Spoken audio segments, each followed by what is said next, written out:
Les autorités algériennes ont récemment brisé leur silence en publiant un communiqué officiel concernant la tragédie impliquant la mort de 2 touristes français d'origine marocaine. Ces touristes ont été tués par des tirs provenant des gardes-côtes algériens après avoir par erreur pénétré dans les eaux territoriales algériennes. Les autorités justifient cet incident en soulignant que la zone frontalière maritime avec le royaume est connue pour être le théâtre d'activités criminelles liées au trafic de drogue et aux gangs organisés.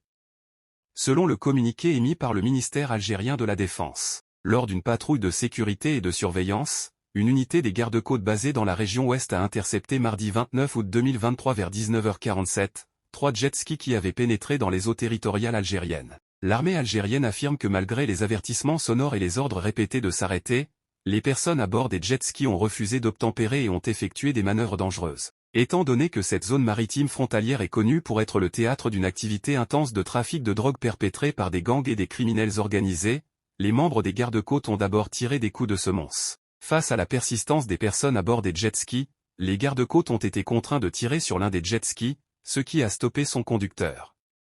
Les 2 autres jet-skis ont réussi à s'échapper, bien que cette version des faits soit contestée par une vidéo en circulation et des témoignages oculaires.